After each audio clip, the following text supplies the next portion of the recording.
Alrighty, NXT Battleground is just around the corner, taking place in Lowell, Massachusetts. But before we talk about that, we gotta talk about this show, so let's just get to it. I'm John Renton with my review, WWE NXT, yes, Battleground, just around the corner, going head to head with Double or Nothing. So, the predictions for NXT Battleground will come up sometime after this review. Obviously, that's how things work. You do them in sequential order, otherwise things will go totally into chaos. Speaking of chaos, God, this show had a lot of it. When you just have chaos in the beginning, chaos throughout, and chaos at the end, chaos, and beatdowns and everything. God, it gets numbing, doesn't it? And also, because I'm going to be reviewing AEW Double or Nothing, or be watching that live, NXT Battleground, I might just stay up and blitz through it and review that, or I might just have that review up, I don't know, Monday night. I don't know. This is a lot of fucking wrestling this weekend. And it's just, weekly NXT is getting harder and harder to review. Due in large part to Booker T's atrocious commentary. Just don't have commentary or get Vic Joseph somebody else. Or just have white noise in place of Booker, because honestly, at this point, anything would be better than Booker T. So pre-tapes with all four women, the remaining women in the women's tournament. This is fine. This is kind of cool. Kind of reminded me a little bit of Saturday night's main event and everything. That was kind of cool. So we have Lyra Valkyria. Rise of Lyra just rolls off the tongue better. I could say something else, but I'm not going to. Against Cora Jade. And these two have had quite the meated rivalry. I may have said that wrong, but scintillating camera work during this is what I noted, and by the time the bell rang and then the bell rang at the end, I think this was bell to bell 6 minutes? 7 maybe?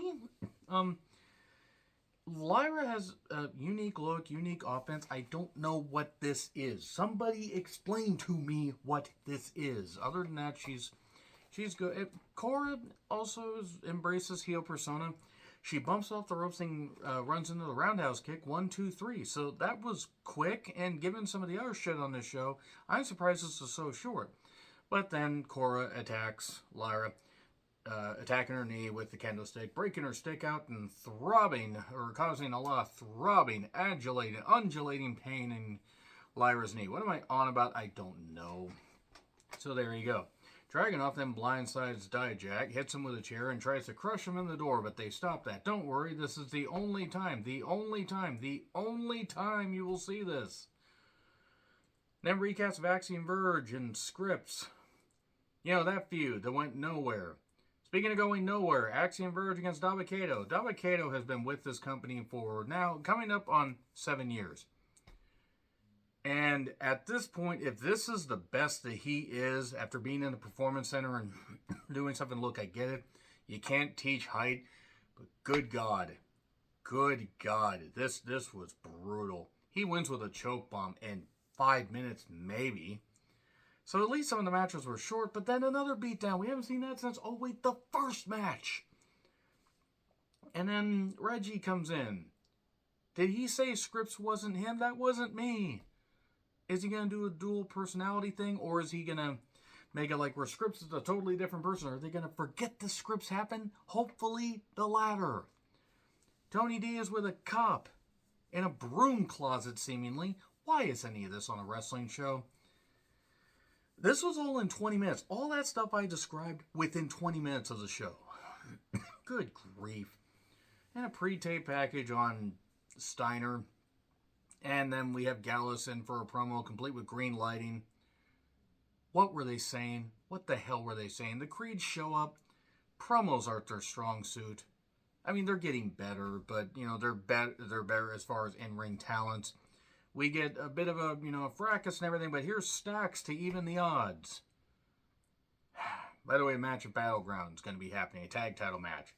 So anyway, Mackenzie's with Wes. I can't believe that I trusted Tyler Bate. Of course Tyler Bate wanted a shot. Maybe he actually does care about Wes Lee, but just wanted a shot anyway, like any competitor would.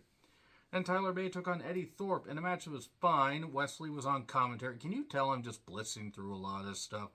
I don't even there's not a lot that I truly hate in NXT, but so much of it just blends together. Eddie Thorpe, let me just say, Carl Fredericks, I hope, is getting paid well, because this whole Eddie Thorpe thing, I don't know what they're doing here. This is weird. he did fire up with some good, chops and a couple nice kicks. And Tyler Bate did eventually hit the Tyler Driver 97. Easy for me to say 1, 2, 3. Joe Wayne Gacy then attacks, and Wesley accidentally hits Tyler.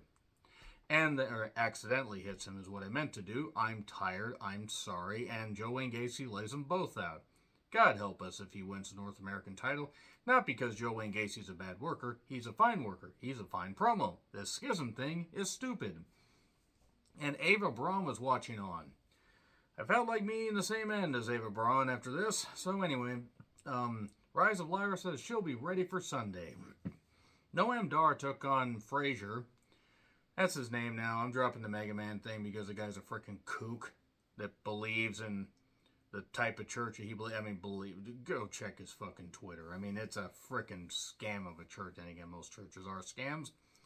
There's 20 of them in the city limits. One about a mile from my goddamn house. They're all scams. So anyway, Noam is off-putting is what I noted. This was fine, well worked, but it's hard for me to care. And kick, punch, it's all in the mind. Dragon Lee shows up to talk to the Heritage Cup like Noam Dar had, and eventually this distracted Noam enough that Frazier hit a dive outside, threw him back in, trying to win the match. That's smart, and then hit the Phoenix Splash 1, 2, 3. And Noam Dar has a match coming up this Sunday. Oh well. Whatever, it is what it is. I don't really care about Noam Dar. I'm just surprised, given the fact he has a match coming up, they did that. And then Dragunov is talking in the locker room. Then Dijak shows up. And then people are trying to separate them. We'll see you this Sunday for the Royal Rumble. A special look at Mello. Good package there. They showed Mello's package. Anyway, Tank Ledger and Hank Walker had a match that could only be described as rough. It was short, and that's a good thing. Either of these guys with somebody that was more of a veteran would have worked. I get why they were doing it, trying to bond more, and it was kept short. But it's still rough. Both these guys need a lot more work. And then it's a collision, but Hank Walker ends up winning, and Steiner lays them both out. All right, that's fine. Stax and the Creeds talk. Stax offers to be in their corner. They say, we appreciate it. We'll give you the first shot, but we've been burned by people before. All fair points. Gigi's in the ring for a promo. Broken home stuff and everything. And, Gigi was really nice when I met her as Priscilla Kelly a few times. Really cool. This felt very forced. I'm not saying the substance of the promo is forced. I'm sure it's legit. Something about the way it was laid out just didn't work. Then JC shows up in the crowd, and they jostle back and forth. I noted that as far as in-ring work, JC may be light years ahead of Gigi. And it's not to say Gigi's bad. It's just something... There's just something not quite clicking with Gigi as a single. I don't know what it is. But this ends next week in a steel cage. And Gigi says, let's kick it up a notch. Bam! Let's make it a weaponized steel cage. Why?